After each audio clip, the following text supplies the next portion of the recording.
Assalamualaikum warahmatullahi wabarakatuh. Nama saya Elinda Nurrahman dari kelas 3C Pendidikan Bahasa dan Sastra Indonesia. Di sini saya akan membacakan sebuah pidato dengan tema krisis media dari kepercayaan publik hingga pembungkaman. Oke, baiklah. Bismillahirrahmanirrahim. Assalamualaikum warahmatullahi wabarakatuh. Selamat pagi dan salam sejahtera bagi kita semua. Yang terhormat Ibu Ummul Qura sebagai dosen mata kuliah keterampilan berbicara. Yang saya hormati Ibu Indah Martasudiro sebagai asisten dosen mata kuliah keterampilan berbicara, serta teman-teman yang saya cintai dan saya banggakan.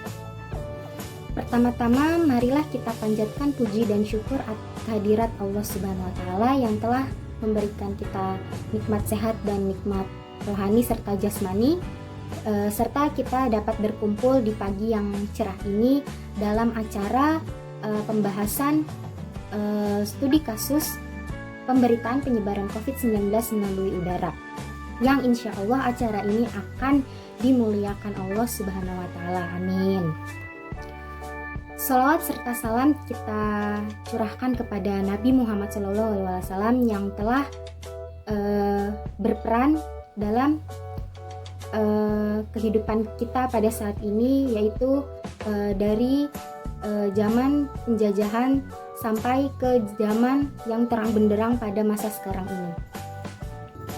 Meskipun kita dalam kondisi pandemi COVID-19 pada saat ini, saya ucapkan terima kasih banyak kepada hadirin yang sudah mempercayakan kepada saya untuk berpidato pada hari ini.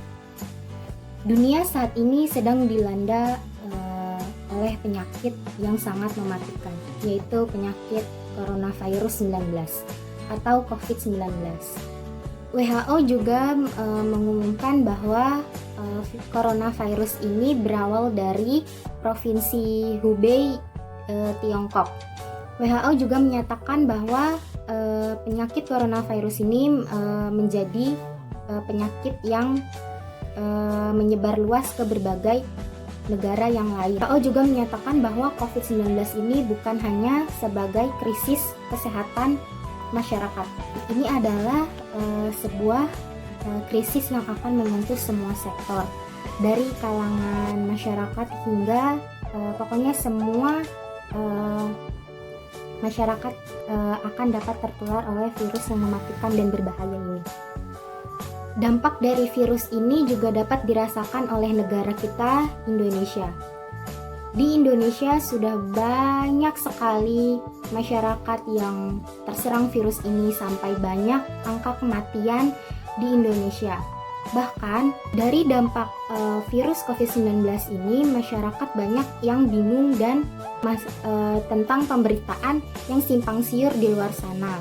Masyarakat juga merasa bingung untuk melakukan berbagai aturan yang sudah dibuat dan diberlakukan oleh pemerintah. Masyarakat juga dibuat takut dengan berbagai headline berita tentang COVID-19 yang masuk ke Indonesia untuk pertama kalinya, akan tetapi berita yang disajikan tersebut tidak lengkap dan tidak akurat. Begitu juga adanya pemberitaan baru-baru ini yang menyatakan bahwa penyebaran virus corona ini dapat menular melalui udara. Berita tersebut dilansir dari akun Instagram @inheartturkey2020. Sebelum menyatakan bahwa coronavirus disinyalir dapat menular melalui udara, dapat pernyataan yang sama akan tetapi ditampik oleh pihak WHO bahwa pemberitaan tersebut adalah hoaks. Dari kedua postingan WHO tersebut, maka masyarakat menjadi sulit untuk memiliki kepercayaan secara utuh kepada media massa, dan keadaan ini haruslah diperbaiki agar masyarakat dapat memahami apa yang benar atau salah dalam sebuah media massa. Selain contoh tersebut, tentu masih banyak lagi kasus pemberitaan lain yang membuat masyarakat semakin resah dan kesulitan untuk menganalisis informasi yang akurat, sehingga masyarakat tentu harus menyampaikan dan mengevaluasi segala informasi yang ada di media massa. Salah satu yang harus dilakukan oleh pemerintah untuk menyampaikan informasi yang dapat diterima oleh seluruh masyarakat Indonesia adalah menggunakan komunikasi krisis. Ilmu komunikasi ini berperan penting dalam membantu menyelesaikan pandemi COVID-19 di Indonesia dan beberapa negara lain. Adapun yang dimaksud dengan komunikasi krisis adalah berkaitan dengan bagaimana organisasi, perusahaan, dan individu mengatasi aspek komunikasi, manajemen krisis, bagaimana mereka atau haruskah mereka berkomunikasi dengan media berita, karyawan, dan konsumen.